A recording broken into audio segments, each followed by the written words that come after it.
Organization کے لیے آپ کو یہ کہنا چاہتا ہوں کہ جو آج راول صاحب نے انتخاب کیا ہے مختلف آرگنائزیشن کے ساتھ ہم ہر ڈپارٹمنٹ کا ہیلتھ ڈپارٹمنٹ کا کریں ان کی اویئرنیس کرنے کے لیے ہمیں بریسٹ کینسر ہمیں چائلڈہڈ کینسر اور ہمیں جو سروائکل کینسر ہے ان جو بچوں میں بہت کامن ہے ان کی اویئرنیس سے کام کرنا چاہیے اور ایک عام بندے کو بھی شعور دینا چاہیے کہ ان کی ویکسینیشن اگر ہو رہی ہے تو اس میں کوئی خطرناک چیز نہیں ہے. سب لوگ اپنے بچوں کی ویکسینیشن لگوائیں اور اویئرنیس کیا جائے. سب سے پہلے تو ٹیچر صاحب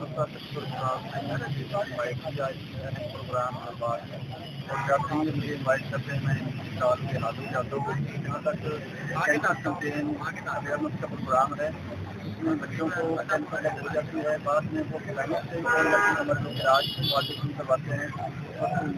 اگر ابھی سے بھی کروا دیا جائے تو اس وقت کو ممکن ہوتا ہے جو پرانے چیز میں بھی ہے جب میں بیمار ہوتا ہوں اللہ ہی نہیں شفا دیتا ہے اس میں ہمیں چھوٹے بچوں کی جو کیئر کرنی چاہیے اور بر وقت علاج واقع کروانا چاہیے. ڈاکٹر صاحب آپ بھی دو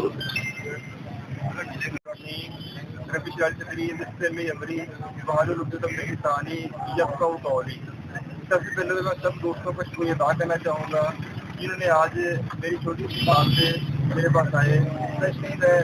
ڈی ایس کی لیگل سرکل کا سب سے شکریہ ادا کرنا چاہوں گا. میں ڈاکٹر ساٹو بٹو صاحب M S D H E hospital Okara میں ان کو شکریہ ادا کرنا چاہتا ہوں. میں ڈاکٹر صاحب نعیم بٹ صاحب ان کا شکریہ ادا کرنا چاہتا ہوں. عمران صاحب ایکٹیو ہیلتھ ایجنسی سے ہمارے پاس آئے ہیں میں ان کا شکریہ ادا کرنا چاہتا ہوں. ستمبر کا پورا مہینہ جو ہے نا وہ بچوں میں کینسر کی اویئرنیس کے حوالے سے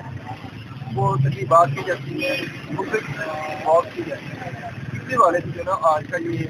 واک کا ارینج کیا گیا ہے. اس میں چھوٹا سا پیغام یہ بھی ہے کہ کینسر کی جو بیماری ہے نا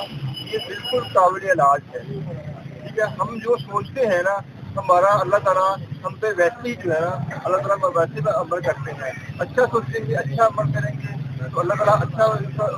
ہمارے ساتھ عمل کریں گے. اس میں یہ ہے کہ اگر ہم ہمارے ذہن میں یہ ہوگا نا کہ بیماری واقعی قابل علاج ہے یہ بیماری اس کے ٹیسٹ موجود ہے اس کے ٹریٹمنٹ موجود ہے اس کے اچھے ڈاکٹر موجود ہیں اس کی اچھی میڈیسن موجود ہے